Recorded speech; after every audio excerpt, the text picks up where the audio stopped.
La central nuclear de Lemóniz siempre estará ligada a la historia reciente de nuestro pueblo, como un fantasma varado en uno de los paisajes más espectaculares de la costa vasca.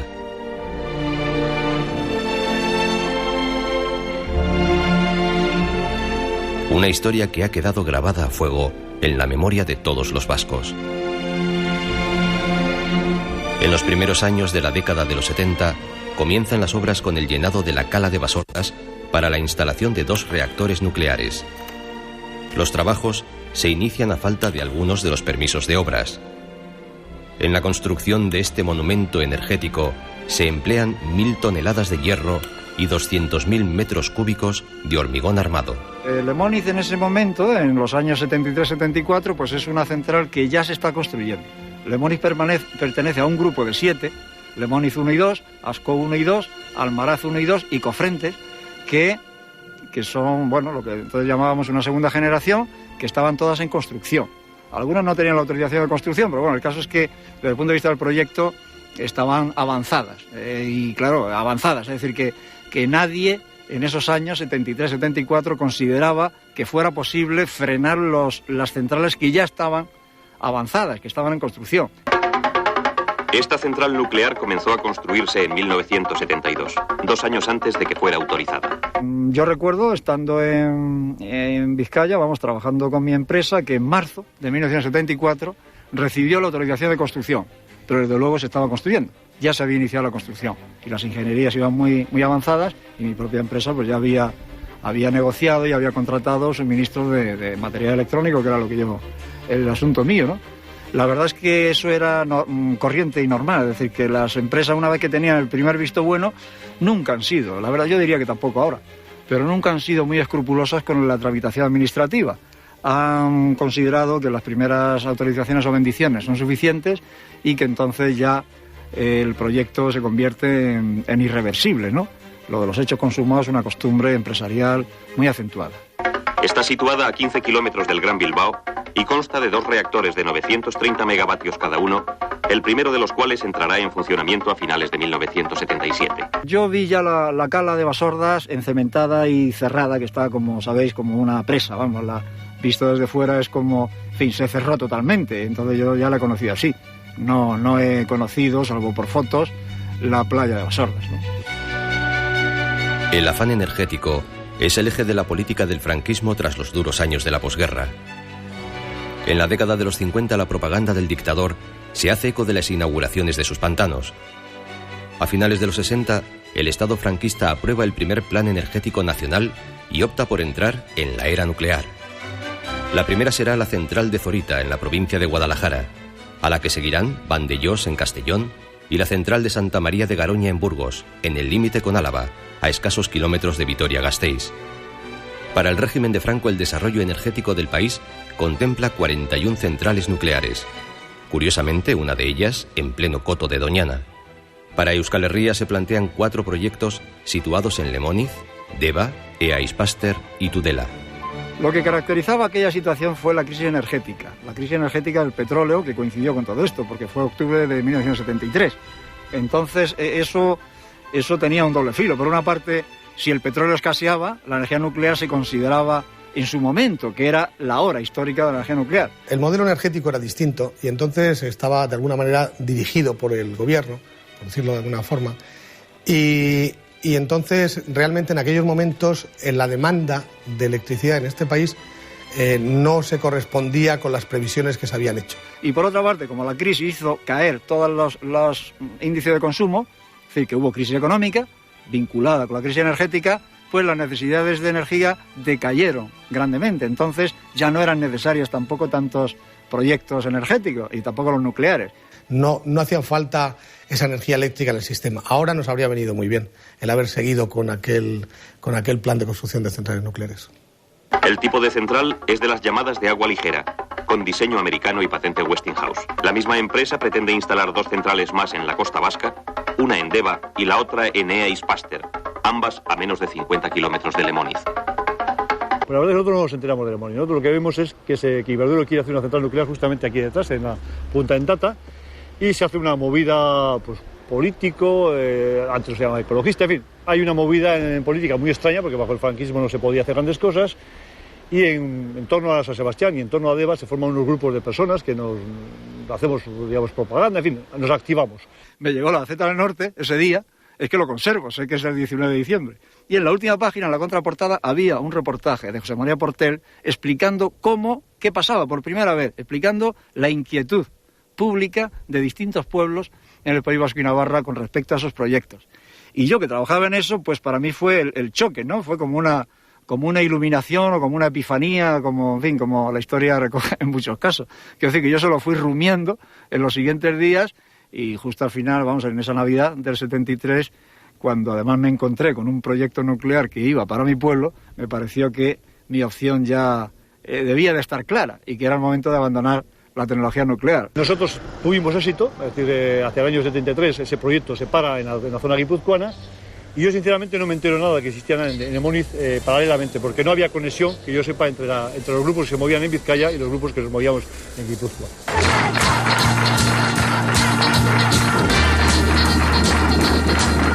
En Euskal Herria, asociaciones vecinales, cofradías de pescadores y agrupaciones sociales se movilizan y recogen firmas para demandar la paralización de los proyectos. Durante estos años, sin partidos políticos legalizados aún, solo los vecinos tienen la validez legal para denunciar cualquier tipo de irregularidad. De todo ese conglomerado social surge la Comisión de Defensa de una Costa Vasca no nuclear, movimiento que encabeza la lucha contra Lemoniz y que se consolida en mayo de 1976. Había mucha esperanza de que todo fuera muy diferente y bueno, pues Lemoniz se iba dirigiendo en una especie de objetivo palpable, físico, digamos, se hacía un hito del tema, ¿no? El anagrama de la Comisión de Defensa de una Costa Vasca no nuclear, diseñado por el escultor Eduardo Chillida, preside todas las movilizaciones.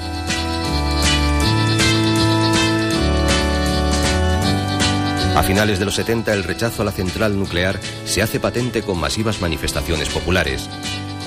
La primera es la del verano del 76 y congrega a más de 50.000 personas en una gran marcha entre Plentzia y Gorliz. Creo que fue la primera gran manifestación o marcha que se logró que fuera legalizada. Porque todavía no estaba ni la Ikurriña legalizada en el 76. La consigna era acercarse a Lemoniz, entonces pues cada uno ya, cuando ya no podía llegar más adelante, no se podía avanzar más, pues se hacían las concentraciones donde se llegaba. La sorpresa fue que acudió mucha gente de muchas formas de pensar y con un espíritu unitario y de hacer frente a eso, que fue la primera gran sorpresa que se llevaron las propias empresas eléctricas y las propias diputaciones que apoyaban ese proyecto, ¿no? Un año después, y según la prensa de la época, las calles de Bilbao acogen la mayor manifestación registrada tras la posguerra en Euskal Herria. Más de 150.000 personas piden la paralización de la central de Lemoniz.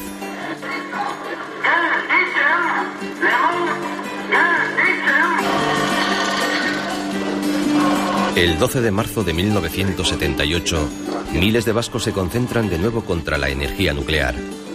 Bajo una intensa lluvia, columnas interminables de manifestantes se dirigen hasta las campas de la Troca en Lemoniz. A pesar de las protestas, las obras en la central nuclear continúan. No sé, yo no he visto una capacidad de movilización tan grande, por lo menos a nivel social y por un motivo así, laboral, social o lo que sea, a no ser pues otros motivos políticos como la Berry Union. No he visto yo reunirse tanta gente como en el asunto de Lemoniz.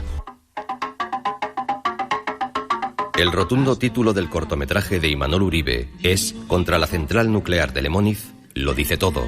El director de cine plantea en 1976 la amenaza que para el equilibrio ecológico de Vizcaya puede suponer la puesta en marcha de la central.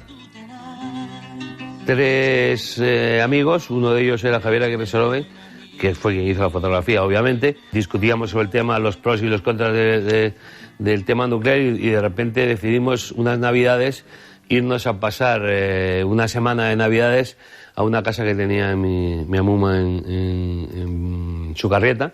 Tanto los peces como las algas u otros organismos pasan después al ciclo alimenticio del hombre con lo cual este puede quedar contaminado. Es un panfleto, o sea, y nosotros lo que queríamos hacer era un panfleto para dar un poco un aldabonazo, una conciencia a la gente. Quiero decir, era muy elemental. Con datos que se manejaban ya ya digo, no había pasado todavía lo de Chernobyl, pero se manejaban datos de accidentes nucleares o posibles consecuencias de los accidentes nucleares, era contraponer los dos elementos. Mira por un lado qué bonito es esto y mira lo que puede acabar pasando, ¿no? Hubo una época que la central nuclear se consideraba como el futuro realmente energético. No era cierto y paró hacia el año 75 en Estados Unidos y paró hacia los años 80 en Europa. O sea, hay un decalaje. Y bueno, pues el Lemoniz es de ese paquete, ¿no? Las circunstancias del Lemoniz, claro, tenían que ver también con el final del franquismo, con la gran movilidad política de la época y, bueno, pues con los problemas políticos propios del país. Pero bueno, yo diría que otras centrales nucleares también tenían sus problemas sin estar ligados a Francisco. En Europa había grandes movidas antinucleares en casi todos los países, ¿no?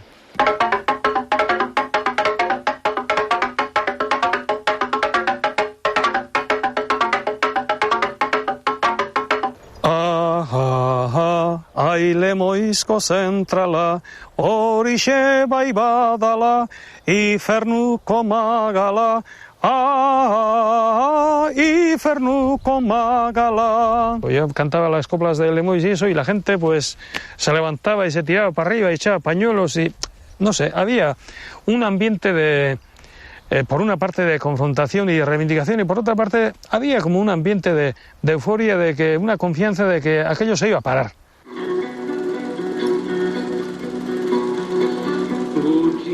Las marchas populares hacia Lemoniz y los festivales contra la central salpican toda la geografía vasca.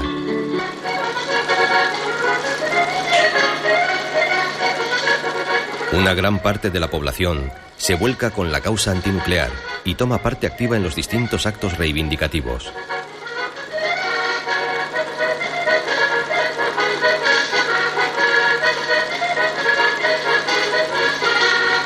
Hicimos lo que hubo que hacer, yo creo, es decir, trabajar mucho, ingeniárnosla, sacar tiempo, sacar dinero, en fin, todo con nuestros recursos y teniendo muy en cuenta que se nos vigilaba muy de cerca y que además era muy difícil expresarse en la prensa. Como parte del programa... Ya en el año 66, la propaganda franquista trataba de quitar hierro al posible peligro radiactivo. Fraga, por entonces ministro de Información y Turismo, se bañaba en la playa de Palomares tras la caída accidental de una bomba nuclear americana. El ministro y el embajador nos dicen adiós al salir del agua.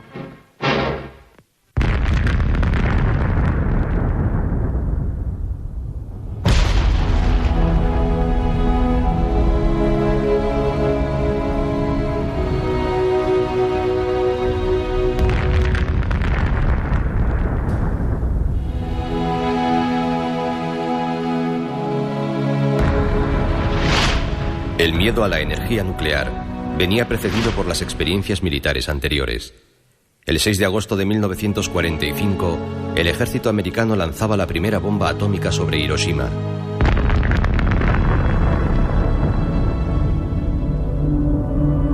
El desastre costaba la vida a más de 100.000 personas y las consecuencias radiactivas en aquel momento eran impredecibles.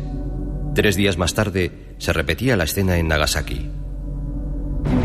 Comenzaba así la era atómica y, por tanto, la carrera armamentística de los países líderes de aquella época. Las armas nucleares se empiezan a utilizar como política disuasoria. La amenaza nuclear era la principal arma de la Guerra Fría. El primer prototipo de reactor nuclear se crea en 1942 en los bajos de la Universidad de Chicago.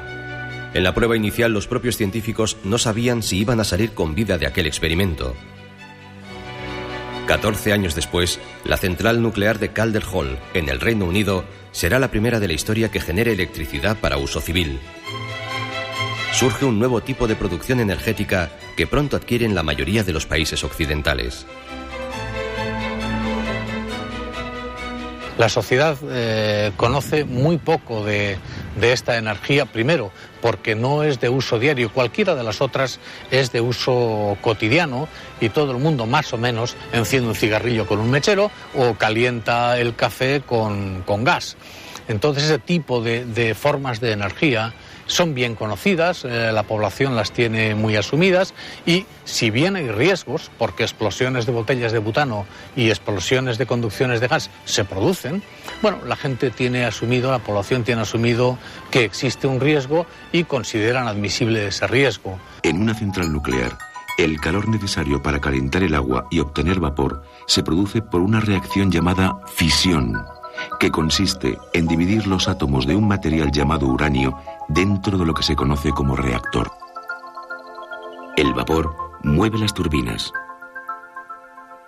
Las turbinas, a su vez, mueven el alternador que convierte la rotación en electricidad. Bien, una central nuclear es una fábrica que produce electricidad y funciona igual que una central térmica de carbón, de gas, de fuel oil, solo que la caldera, en vez de ser donde se produce el calor, en una central térmica se sustituye la nuclear por un reactor nuclear. Esto es una pastilla de uranio simulado, del tamaño exacto al de las barras del combustible. Esta pequeña pastilla contiene más energía que 60 toneladas de carbón.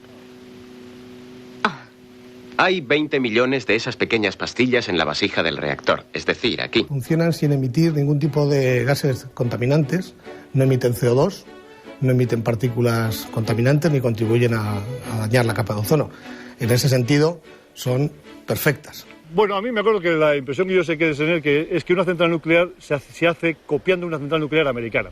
Y entonces la impresión general de nuestros ingenieros era, de los que estábamos allí, era que el modelo era una chapuza y que había cosas que se podían hacer mucho mejor que lo que nos decían los americanos. Que por cierto había uno que tenía un apellido, creo que se llamaba Scarrunz, y que descubrimos que no era ingeniero. Por ejemplo, hubo un incidente con un diseño de la sala de control, que era un tema importante en una central nuclear, y se le plantó cara a este señor Scarrunz. Y en un momento determinado se habló de grados Celsius y grados Fahrenheit. Empiezas a discutir de una tontería, empiezas a hablar de cálculo diferencial, y entonces el tío termina confesando que él no es ingeniero. Dice, pues tú no eres ingeniero. No. ¿Qué es usted? Era lo que llamaríamos aquí un profesional, desde un FP2, que en Estados Unidos pueden llegar a llamarse ingenieros, pero que no tiene que ver con una ingeniería de aquí. El proceso es este. Cuando el núcleo se pone en funcionamiento, es decir, cuando se activa, se sacan las barras de control. Sin ellas, el combustible nuclear provoca una reacción en cadena que produce una gran cantidad de calor, que hace hervir el agua, que se convierte en vapor, que mueve la turbina que mueve el generador, que a su vez produce la electricidad. La primera, que arrancó en el año 50 y tantos, la central de Shippingport, tiene ya una experiencia de operación suficientemente larga como para poder decir que los riesgos derivados de la generación nuclear de energía son extraordinariamente reducidos, por ser más preciso y no decir que son prácticamente nulos. Nadie se ha creído que fueran seguras, nadie se ha creído que, por lo menos tan seguras como se decía o como decía la propaganda, y luego realmente los accidentes que ha habido, pues algunos han sido elementales. El accidente de Browns Ferry fue un trabajador que para ver si había un escape en un sistema neumático, en un sistema de control neumático, pues para ver si había una fuga, encendió una cerilla debajo de la sala de mandos de la central, y esa cerilla provocó un incendio en todo el cableado y la central hubo que pararla in extremis. Faltó un pelo para que sucediera el accidente loca.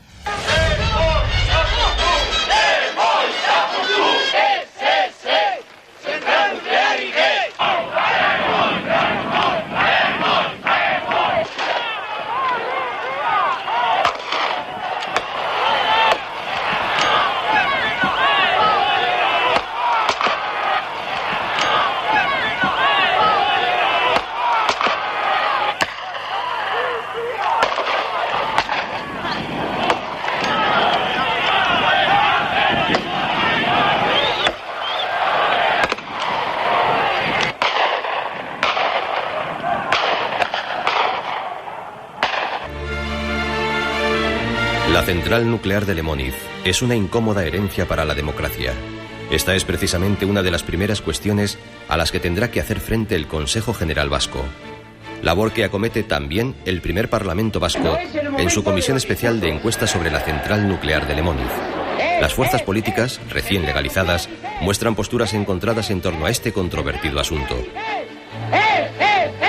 ¿Central nuclear y qué? El pueblo el único que tiene derecho a juzgar, ha emitido ya su fallo.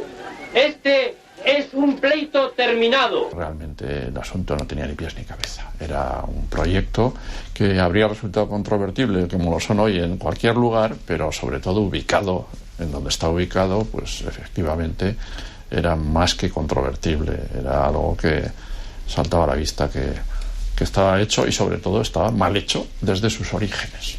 Y casi todos los políticos representantes de entonces eran contrarios a Lemoniz, y cuanto más cerca, por supuesto, en Munguía, yo me acuerdo, en Urduliz, Sopelana, todos estaban en contra. Alguien nos decía que no había petróleo. No hay petróleo, yo sé. Decían que había mucho uranio. Hay mucho menos uranio que petróleo. Eso la gente no lo sabe, pero hay muchísimo menos uranio que petróleo. No sé, pues la gente, ya te digo, es que se hablaba de o esto o las velas, hombre. En ese contexto, pues hay gente que lógicamente creía a los líderes que decían eso. Es decir, tampoco la gente no tiene por qué ser experta en tecnología, ¿no? Yo, bueno, hablo de mí, ¿no? A Julio Guerra. Julio Guerra era un ingeniero. Era un gran ingeniero, un gran patriota. Éramos partidarios de Lemoniz. Nosotros veíamos que en Francia se iban implantando centrales nucleares a toda máquina. Nosotros no teníamos, si se hacía debidamente la central, no temíamos a consecuencias o de explosiones o de radiaciones y demás. Estudiamos bien el tema. Había incluso alguno nuestro que estuvo en el origen del proyecto. ETA, en su famoso libro blanco, habla de las centrales nucleares en Euskadi como base de una determinada independencia energética. No estar el Ebro y del Duero a que te corten así. Parece un poco de ficción, ¿no? Pero era así.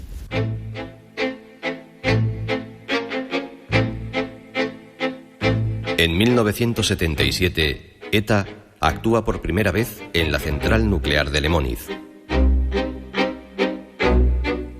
Aquella mañana del 18 de diciembre, un comando lleva a cabo un asalto contra el puesto de la Guardia Civil, abre fuego y lanza varias granadas. Una pareja de la Benemérita repele la agresión y alcanza a uno de los asaltantes. David Álvarez Peña, vecino de Gorliz, es trasladado al hospital de Basurto con pronóstico grave, entra en coma y muere 2 meses después.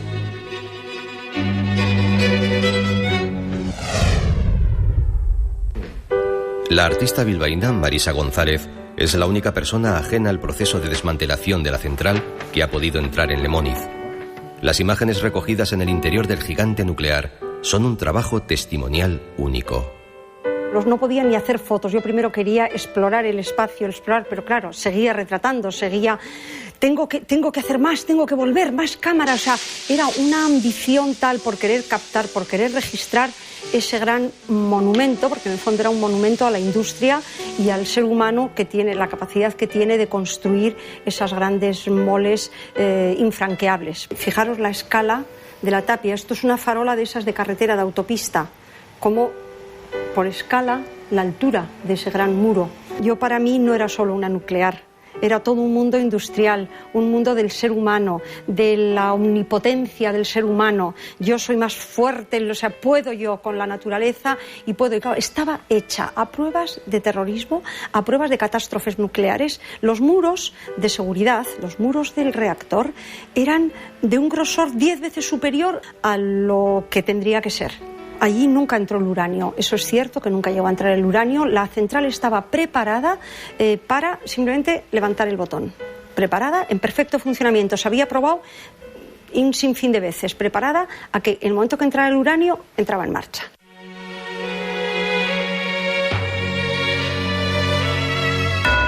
A primera hora de la tarde del 17 de marzo de 1978, ETA avisa a una radio local de la colocación de una bomba en las instalaciones de la central nuclear de Lemoniz. Momentos más tarde, explotan los 10 kilos de goma 2 colocados en uno de los generadores del reactor. Alberto Negro, portugalujo de 41 años, y Andrés Guerra, natural de Burgos de 28, mueren en el atentado. 14 de sus compañeros resultan heridos. Este es el primer atentado de ETA con víctimas mortales en el recinto de la central.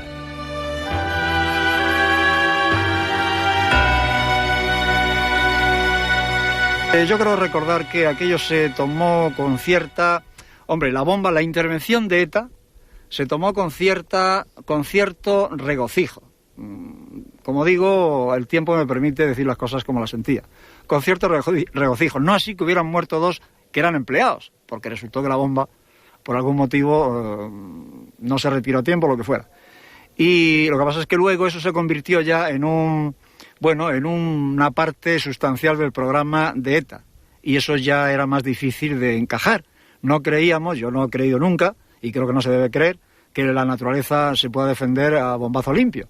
Y entonces aquello no era parte del movimiento, era parte del movimiento político, nacionalista, de un grupo que ponía bombas por otros motivos en otros sitios, pero aquello ya no pertenece al tronco común de la lucha antinuclear, es otra cosa. Tu capacidad dialéctica y tu capacidad de convicción queda mermada cuando aparece un señor que mata gente, ¿no? Supuestamente defendiendo la misma causa que tú. Eso evidentemente afectaba antes y afecta ahora. Cualquier conflicto donde aparecen muertos cambia su percepción social y su percepción ideológica, ¿no?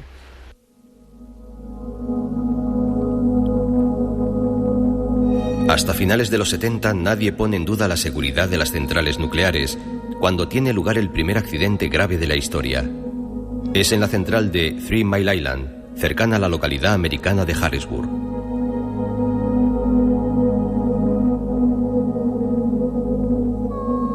Bueno, en marzo de 1978 sucedió el accidente de Harrisburg, efectivamente, que fue el primer gran accidente preocupante. Había habido otros, yo recuerdo uno del año 75, de las centrales de Browns Ferry, que también por una tontería, de un error de un trabajador, pues hubo que hubo que apagarlas. Pero bueno, la central aquella de 3 Mile Island, la de Harrisburg, pues fue la primera vez que estuvo a punto de suceder el máximo accidente posible, se llama LOCA, Loss of Coolant Accident, la pérdida del circuito refrigerante, el reactor no se refrigera, la temperatura se realimenta y se funde, se rompe el núcleo del reactor y se funde y entonces se abre y se pierde toda la radiactividad, faltó un pelo. Allí se produjo la fusión del núcleo, el accidente más grave que puede ocurrir, se fundió el núcleo del reactor, pero todos los productos de fisión y toda la radiación se quedó contenida dentro del recinto de contención. El único perjudicado fue la empresa propietaria de esa central, porque esa central no ha vuelto a funcionar. Días antes, como una premonición, se estrena la película El síndrome de China, largometraje que alerta sobre la posibilidad de un escape nuclear y pone en duda la seguridad de las centrales. Esta es la sala de control. Ajá, el cerebro de la bestia. El cristal es a prueba de balas y sonido.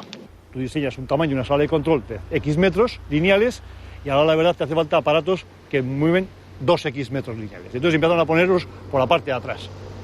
A nosotros pareció, íbamos un poquito más tarde que ellos, nosotros conseguimos, digamos, no hacer ese error. Pero después cuando me fui a Harrisburg, me tocó ver cuál era la causa del problema. Y una de las, o varias causas, pero una de las causas era que precisamente el instrumento que había fallado estaba en la parte de atrás. Claro, como está en la parte de atrás no lo ves. Cuando salta la alarma no lo ves directamente y después ya no fueron capaces de detectarlos en el caos que se organiza en la sala de control cuando hay una alarma nuclear.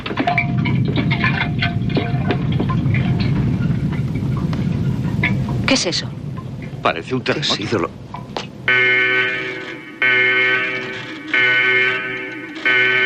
Tú no entiendes ni grija. Y entonces, no te queda más remedio que fiarte de los ordenadores. Claro, hay que fiarse de los ordenadores. Entonces ellos decían, 3 ordenadores, o sea, ¿cómo reaccionaremos? Poniendo 3 ordenadores en paralelo, 2 mandan, o sea, 2 contra 1 mandan, y lo que digan ellos, adelante.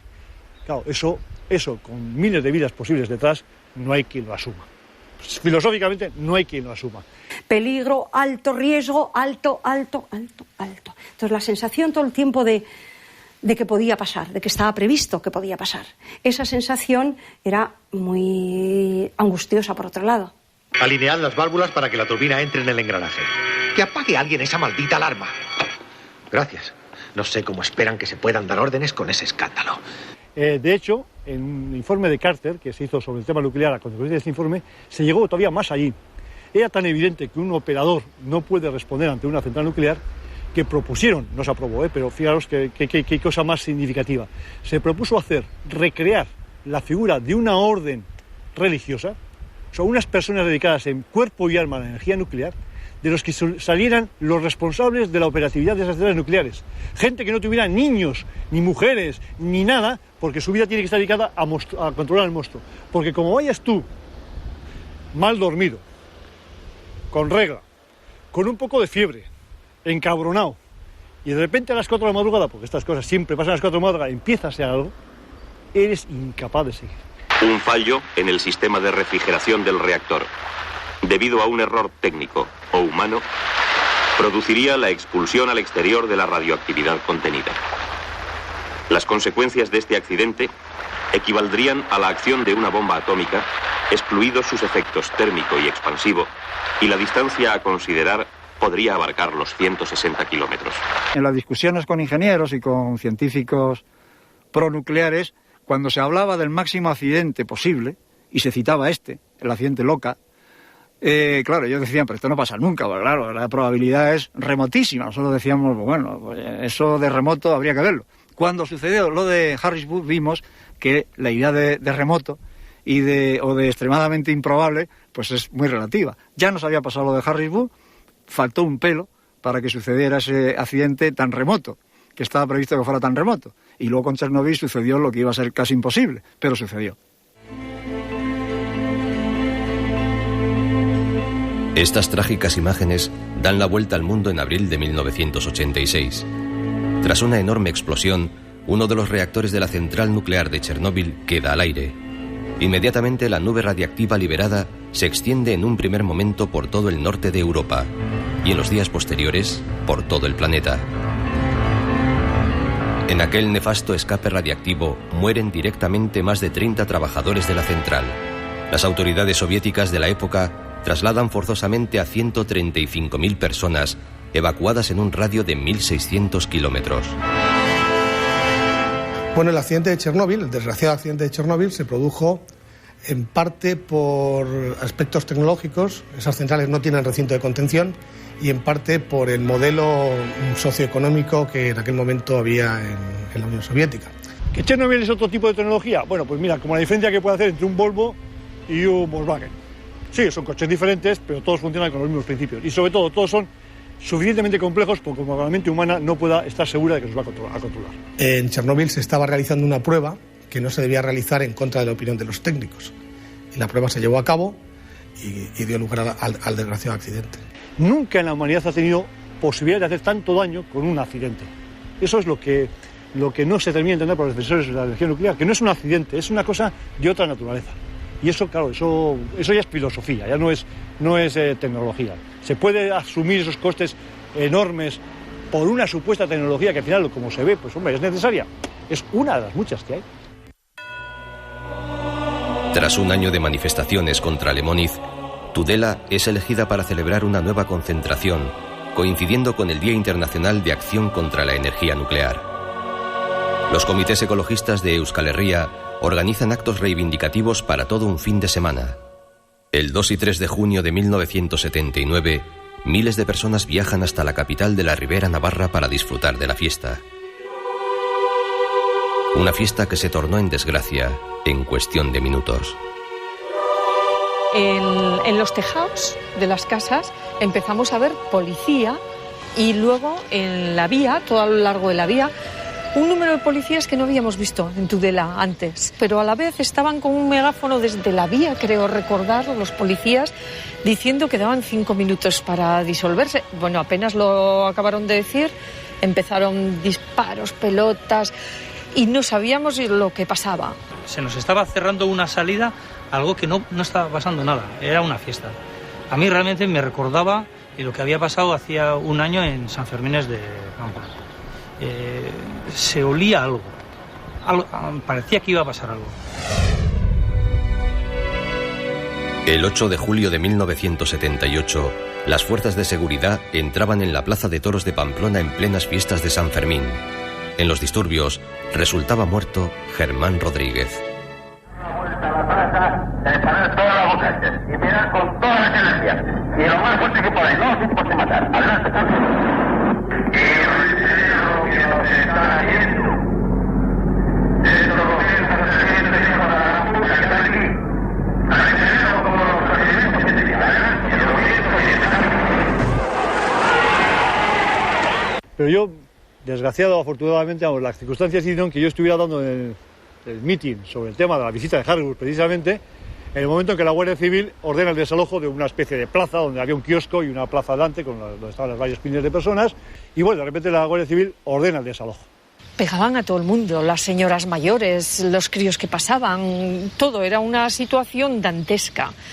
Y en ese momento, justamente en ese momento, oímos un ruido seco que te estremecía porque te dabas cuenta que no era el de un pelotazo, no era un ruido de los que estaba viendo, algo grave había pasado y instantáneamente recibí una llamada al inspector que estaba hablando con nosotros y lo vimos salir hacia el puente del Ebro.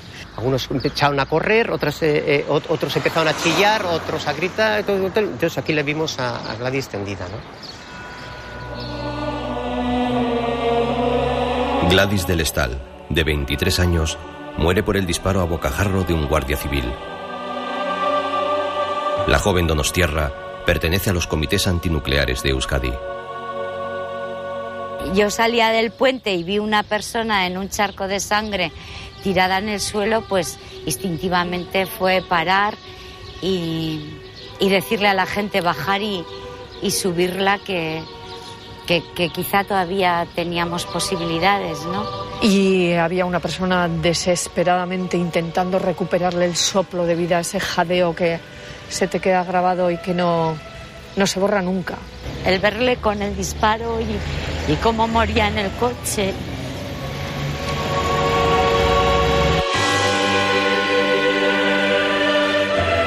Las protestas por la muerte de Gladys son masivas en toda Euskal Herria. Hombre, aquello, como es lógico, encendió más la mecha de una situación ya explosiva.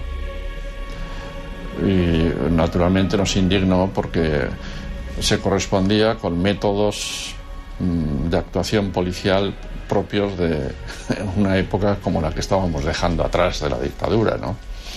De manera que una manifestación pacífica acabe con un muerto a tiros, pues realmente era echar agua a la gasolina, ¿no? La posibilidad de que se produzcan movimientos sísmicos que afecten a la central o que en determinado momento ésta sea el objeto de acciones terroristas confieren a los habitantes de la zona una característica psicológica común: el terror nuclear.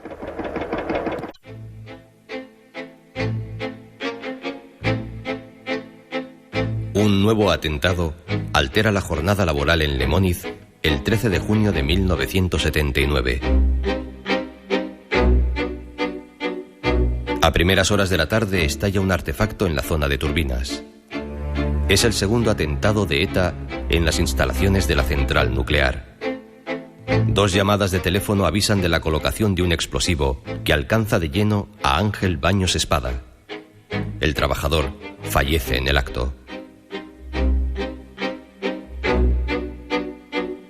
La explosión de artefactos y las incursiones de comandos etarras en la central nuclear generan una situación de incertidumbre entre los trabajadores. Se refuerzan las medidas de seguridad en torno a las instalaciones. La central se convierte en un verdadero fortín. Las alambradas, puestos de vigilancia y cámaras de seguridad controlan todos los movimientos. Los montes de alrededor estaban llenos de casetas con miras y objetivos de puestos de control. Y había un cuartel de la Guardia Civil también, que ahí no pude entrar. El paisaje alambrado, el paisaje, el acantilado maravilloso con el mar, el contraste de la naturaleza y el control humano. No podía ir a Baquio sin que te parara la Guardia Civil y te dijera: tiene usted tales minutos, prohibido pararse, prohibido hacer fotos, y tiene usted de este punto de control al otro punto de control que encontrará al otro lado, tiene usted tales minutos.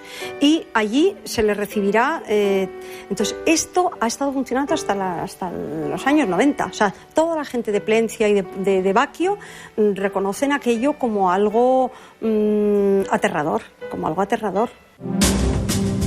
Hoy en día, por entre estos vallados y sistemas de seguridad, se cuelan los surfistas.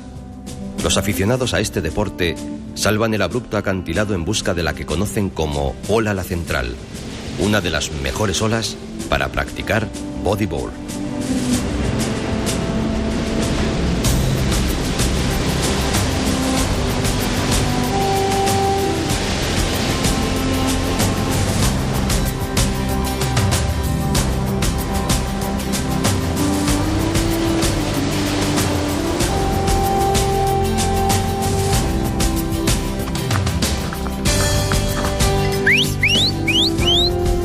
vecinos de los caseríos cercanos a la central, junto con los del puerto de Arminza, han visto crecer al gigante nuclear al lado de sus casas.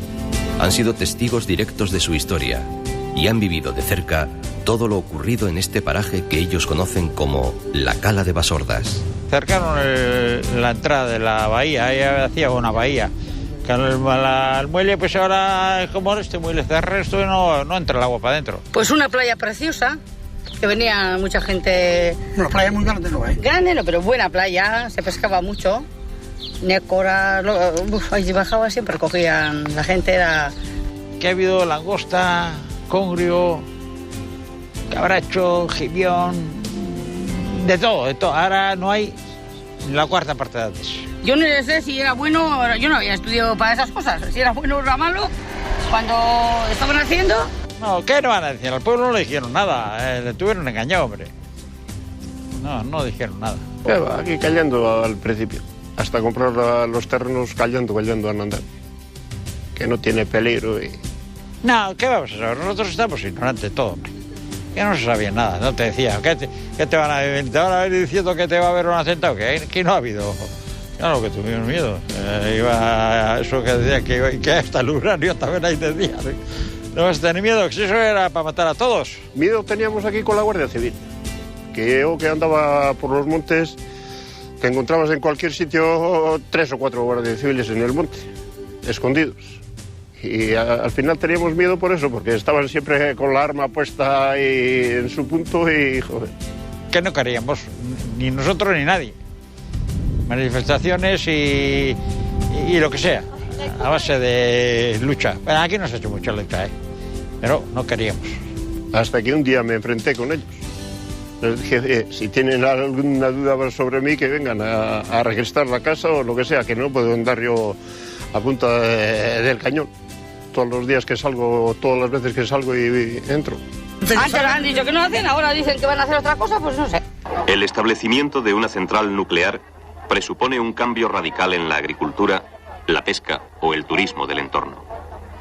Aunque aparentemente no se llegue a una contaminación física, caso poco probable, bastará con la contaminación psicológica que los consumidores tengan de esos productos. En general la gente, cuanto más cerca, más preocupada, como es obvio, ¿no? Hay una cosa muy simple. Los seguros no admiten seguros de responsabilidad civil frente a una central nuclear. Por algo se da, ¿no? Entonces, claro, si tú vives al lado de alguien que no tiene seguros para responder frente a tus daños, quiere decir que algo pasa. Los entornos, los emplazamientos actuales de las centrales nucleares, la población está bastante de acuerdo con las centrales existentes. Entonces yo creo que si se hacen nuevas centrales, que se harán en España, se harán en los emplazamientos actualmente existentes. Donde ya hay una central nuclear, se construirá otra. Una central nuclear, per se, yo creo que eso ya ni siquiera los ingenieros más fieles lo dicen y lo sostienen. Una central nuclear per se no es segura, per se es insegura. En aquella época se decía que la energía nuclear no había matado a nadie. Había un anuncio de Iberdrola que decía que por 10 millones de pesetas pagaba 10 millones de pesetas a quien encontrara un solo muerto atribuible a la energía nuclear. Te juro que he estado buscando el anuncio para presentar la demanda, porque claro, después de Chernóbil me dirían que eso era antes de... Pero bueno, ahí está, ¿no? En aquellos años, el símbolo antinuclear estaba en todos los rincones. Creado en 1975 por los movimientos antinucleares daneses, se popularizó en Euskal Herria en la década de los 80. ¿Quién no recuerda el sonriente sol pegado en coches, carpetas escolares o en la mismísima cumbre del Everest en 1980 junto a la Ikurriña? Por aquella época, también eran habituales jornadas de caceroladas y apagones. Se decide no pagar, te cortaban. Y entonces había un equipo de electricistas que se encargaba de volver a empalmar la toma de luz. Te quitaba primero el contador, luego te iba retirando pues metros de cable. Esto es la tapa, la puerta del reactor, del acceso al reactor, la puerta que luego se precintaría insalvable, inviolable. En esa puerta estaba escrito esto, Aupa Laletti. Año del doblete, yo no había visto ese con el escudo. Esto parece la entrada a un submarino, pero es la entrada al reactor. La sala del reactor, donde tenía que haber estado el uranio, no tenía acceso desde el exterior. Para desmantelarlo pusieron una escalera de mecanotubo, pero si no, nada más se podía entrar por dentro con puertas como las de los submarinos, con cámaras intermedias hasta la otra puerta. O sea, dos puertas de acceso con una cámara intermedia para entrar al reactor. Una vez que hubieran terminado de construirse, esa puerta, ese ojo, tenía una puerta interior que se hubiera cerrado y sellado ya de por vida. El tiempo ha decantado la realidad en un determinado sentido. El riesgo realmente no existe. El accidente tampoco existe. Me vas a hablar seguidamente del accidente de Chernóbil, pero no es este nuestro caso. En el mundo que existe alrededor de la tecnología integrada en la central que se iba a construir en Lemóniz, el accidente no existe. Hubo uno en el año 79, el accidente de Harrisburg, y en ese las consecuencias fueron nulas y el reactor sufrió daños muy serios. El reactor llegó parcialmente a fundirse, pero las consecuencias exteriores fueron inexistentes. Su tecnología es tan compleja y guarda una peligrosidad intrínseca tan grande que, claro, no estamos pensando en un estallido de una caldera, de una central de carbón, o en que se fugue el fueloil de no sé qué. Estamos hablando de una catástrofe de tipo radiactivo que puede ser como la de Chernobyl, que es una catástrofe que dura 100 años en que se evalúe, se aclare y se pueda neutralizar, 100 años o más. Yo llegué a la conclusión de que eso era un monstruito construido bajo unos principios que nadie conocía, con un desarrollo controlado por unas personas de un nivel bajo, y que aquello funcionaría o no funcionaría. Yo diseñé el sistema de vuelo de la central de Lemóniz, y estaban por ahí, he visto mis planos después cuando estaba en Lemóniz y digo, oye, este es mío, porque eran incapaces de diseñarlo los que habían contratado el diseño. Y entonces Sener tuvo que rediseñarlo, y cuando dijo Sener fue Javier Olaverri, que lo había diseñado, no sabía ni lo que era el bolo. O sea, estas cosas se hacen, por una parte que son súper sofisticadas, súper tal, en la práctica son mucho más pedestres, mucho más propicias al fallo. Todo era medible, había tantos relojes y tantos medidores, tantos oscilómetros, que todo era medible y todo era registrable. Spring rate, effective area, pues ni idea, esto es una maravilla. Esto pesa muchísimo y es una maravilla. Este, por ejemplo, importante, do not destroy this information. Esto, incluso ajeno a la central, este sobre ya rojo de no destruir ya tiene todo el atractivo y todo el interés y misterio de qué contiene este sobre. Para disolverse. Repito, esta manifestación no está autorizada. Tiene permiso para disolverse. Tiene permiso.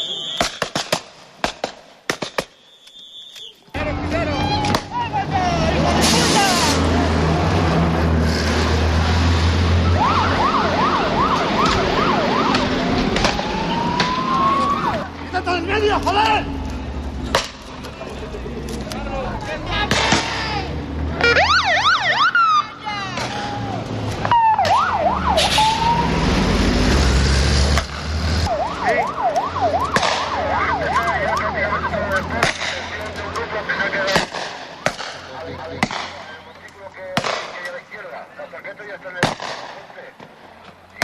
$2.000 millones de euros que aproximadamente supuso el despilfarro de Lemóniz, pues es un problema material que al final lo paga el pueblo, por cierto, en los costes que hay que amortizar. Pero las muertes esas son irreversibles, de manera que de toda aquella historia y aquella tragedia, la tragedia fueron las personas que perdieron la vida. 1981 es un año decisivo en la historia de la central de Lemóniz. Ante los rumores de la inminente llegada del uranio y la puesta en marcha del reactor, se intensifican los atentados. De que mi primera visita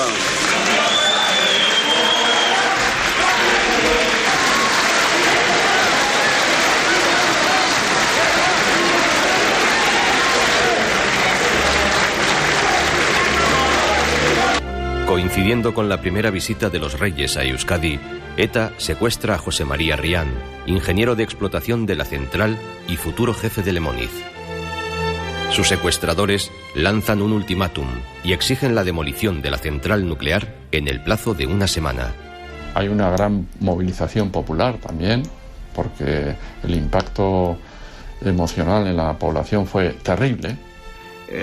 Los objetivos de ETA pues estaban bien medidos. Primero eran bombas más o menos discrecionales en lugares que pudieran afectar a la central, pero sin más. Y luego fue el secuestro y muerte. Pues claro, el secuestro de estos dos ingenieros se planteaba así: si no desmanteláis la central de Lemoniz, los matamos. Evidentemente era imposible desmantelar la central de Lemoniz, ni había voluntad ni hubiera sido posible, ¿no? La mujer del ingeniero, con sus 5 hijos, hace un dramático llamamiento en los medios de comunicación para pedir la liberación de su marido. La noticia del secuestro también moviliza a la sociedad vasca. El 5 de febrero, más de 20.000 personas exigen la liberación de Rian. Un clamor popular que no pudo cambiar el rumbo del trágico desenlace.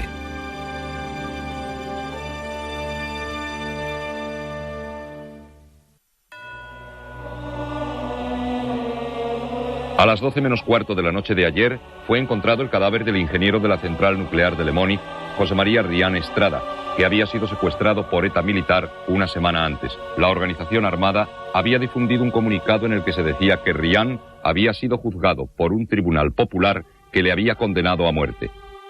7 días después del secuestro, ETA cumple su amenaza.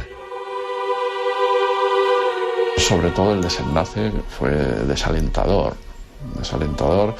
Y yo lo que recuerdo sobre todo es a Rian. Ya no le conocía personalmente, ni a él ni a Pascual en su día, pero claro, las manifestaciones, los avances o retrocesos de las tesis de unos y otros, eso son cosas que el viento y el tiempo se lo llevan, pero esas personas podían estar hoy aquí con nosotros vivas, y eso es lo que debiéramos pensar. El ingeniero es el último responsable de las decisiones. Los ingenieros, si en algo se caracterizan, es en que pinchan y cortan muy poco en las empresas. En las empresas mandan los juristas, mandan los economistas y mandan los directivos, pero un ingeniero responsable de una obra, de una instalación o de un departamento, pues la verdad es que no. Aquello fue sencillamente pues para intimidar a los demás ingenieros, de modo que entonces aquello yo, por mi parte, pues lo condené desde que lo supe, y cuando tuve ocasión de hacerlo desde televisión también lo hice, claro, y lo sigo condenando. Tras los funerales, multitudinarias movilizaciones congregan a más de 200.000 personas que literalmente se echan a la calle, y se convoca la primera huelga general en Euskadi contra ETA. Y una macro manifestación en Donosti, que parecía que aquello iba a ser el fin de todo y que ETA estaba absolutamente acorralada, etcétera. Y 2 semanas después fue el 23F, con lo cual, o sea, pasó absolutamente lo contrario. El clima crispado se tensa aún más en los posteriores días. Salta la noticia de la muerte de Joseba Arregui a consecuencia de las torturas sufridas en dependencias policiales. Arregui había sido detenido por la policía días antes como presunto miembro de ETA. ¡Quieto todo el mundo!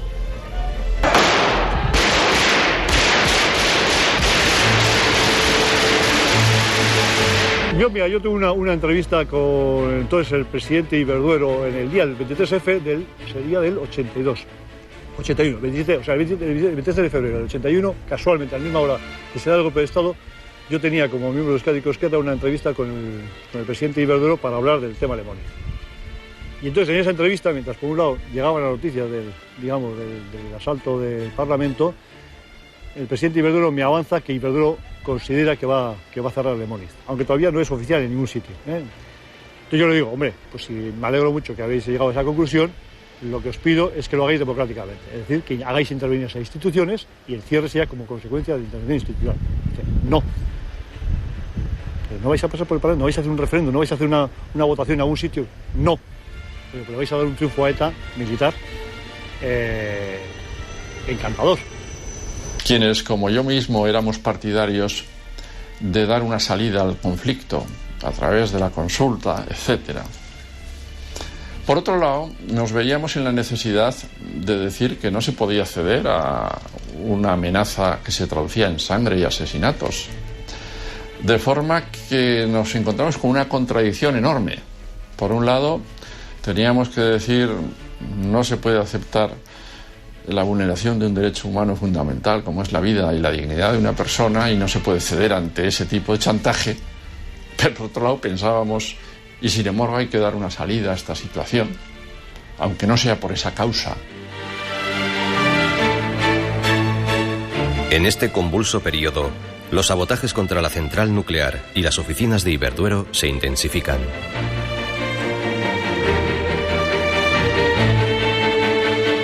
El 17 de marzo de 1981, tras una llamada de ETA, aparece el cadáver de Mario Álvarez Peña. Muere mientras manipula un artefacto. Mario era hermano de David Álvarez Peña, fallecido 2 años antes en un enfrentamiento con la Guardia Civil en la propia central nuclear. En aquel año, si no recuerdo mal, se produjo un promedio de una muerte cada 2 días por atentado. Eso da una idea del dramatismo de la situación.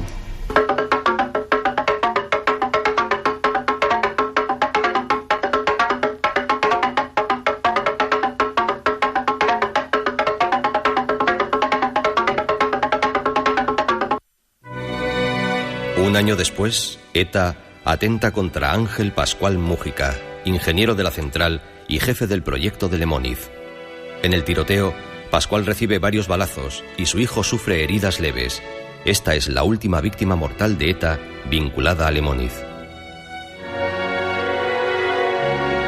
Cuando matan a Pascual, al señor Pascual, pues como digo, no muchos días antes había estado hablando con él, tratando de explicarle mi visión del asunto y de la situación. Y bueno, pues yo me sentí como que no había sido capaz de convencerle y que desgraciadamente pues las cosas habían ido por ese camino.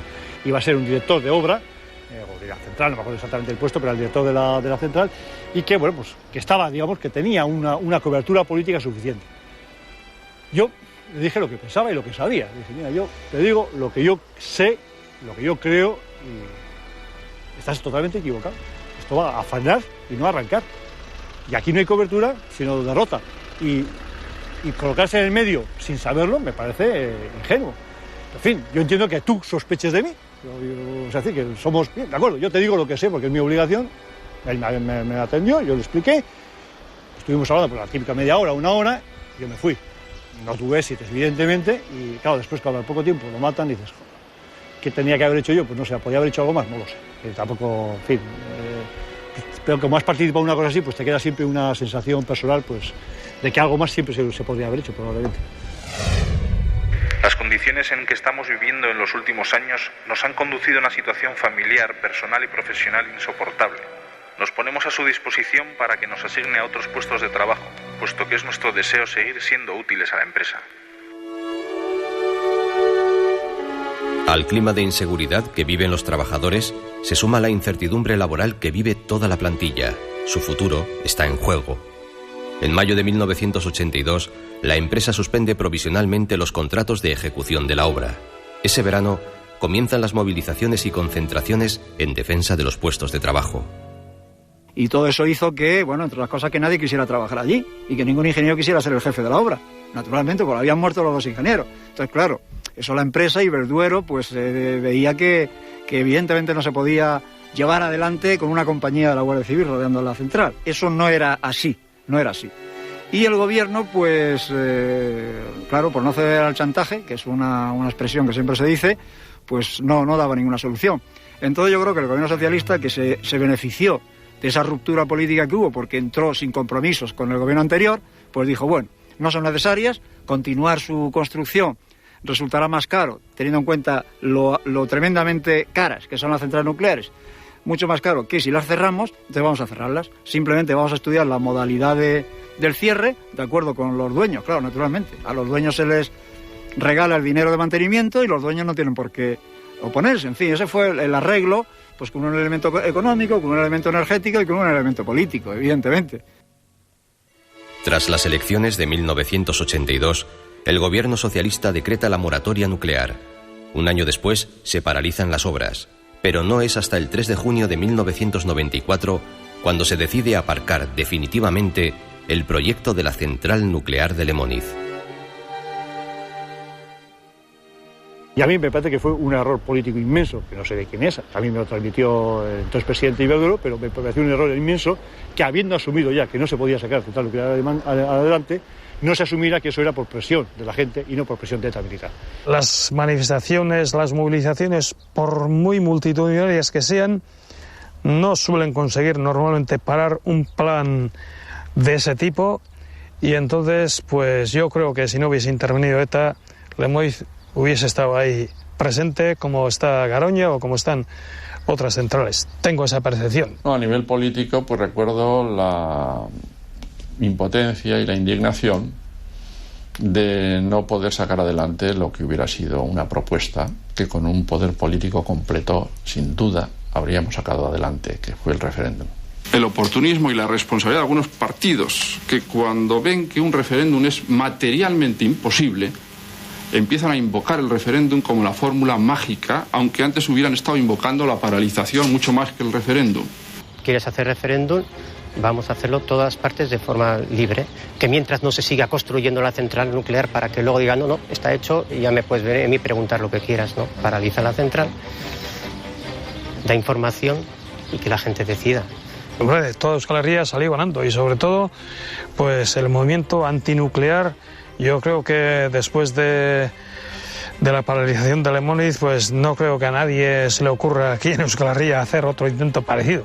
Ganamos todos porque nos libramos de un problema que quizá hubiera dado un disgusto o quizá no, pero en fin, si lo hubiera dado no lo hubiéramos podido superar. Perdió Iberdrola relativamente porque el coste de Iberdrola finalmente lo ha terminado recuperando por cara a los impuestos a los ciudadanos.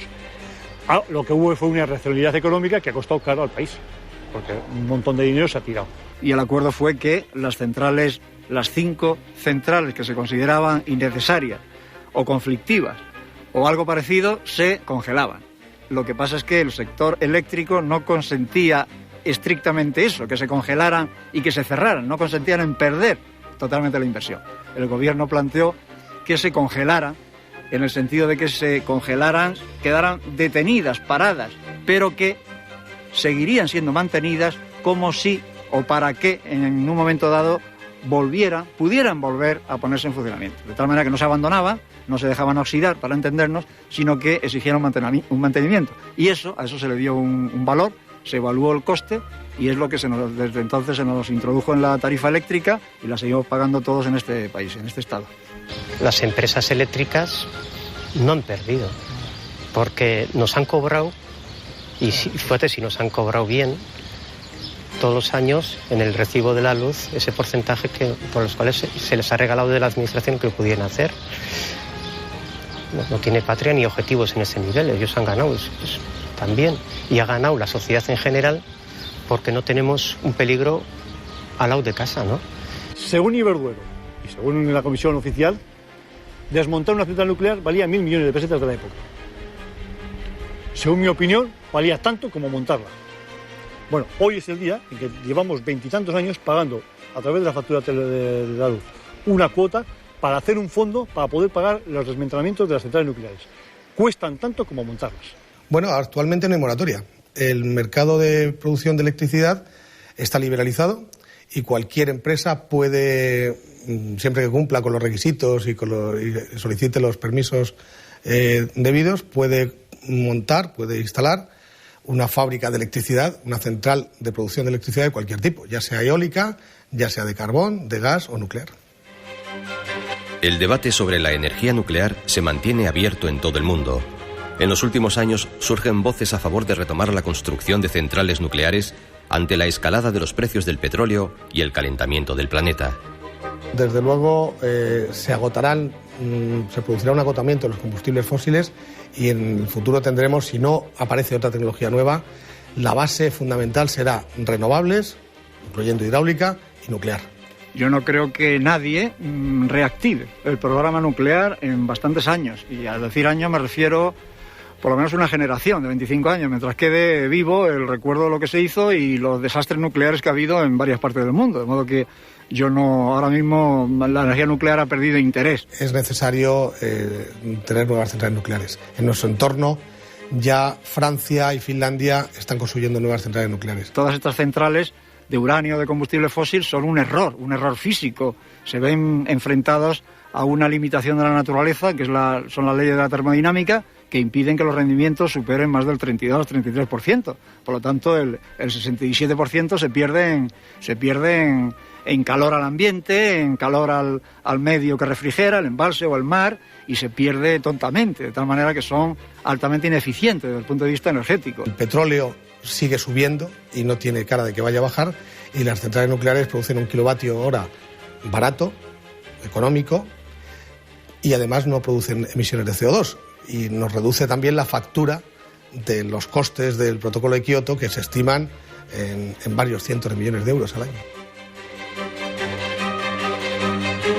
En la construcción de Lemóniz se extrajeron más de 2 millones de metros cúbicos de roca. El coste total ascendió a 35.000 millones de pesetas de la época. Su cierre supuso un gasto de casi 1 billón de las antiguas pesetas. Muchos han sido los proyectos para reconvertir la central, entre ellos el conocido como Atlántida para crear un parque temático de la ciencia y la tecnología, o su posible reorientación hacia una central eléctrica de gas de ciclo combinado.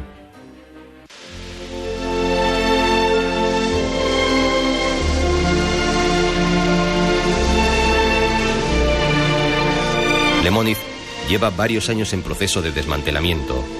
Los principales equipos electrónicos se vendieron en los 90. Desde entonces se desmontan para chatarra sus estructuras metálicas y tuberías. No demolerlo, ni cambiarlo, ni convertirlo en museo de arte contemporáneo, no, que fuera un museo de la energía. Pues yo creo que no se puede hacer nada, yo creo que no, y por supuesto nadie debe de consentir que se vuelva a poner en funcionamiento. Eso fue un capítulo liquidado y ya está. Yo en aquella época propuse reconvertir esa central nuclear en una central de ciclo combinado. Por supuesto se me dijo que no era posible. Se quedan pues efectivamente, como un testigo de las cosas que se hicieron mal en su día, debido a un motivo, debido a otros, y en materia energética debido a esas esperanzas generalmente infundadas y excesivamente optimistas. Como un museo de la monstruosidad podía quedar, de un plan que ha quedado ahí, no sé. Y eso convertido en agricultura daría pie para una pequeña industria y bueno, serviría para algo. Es para lo que está.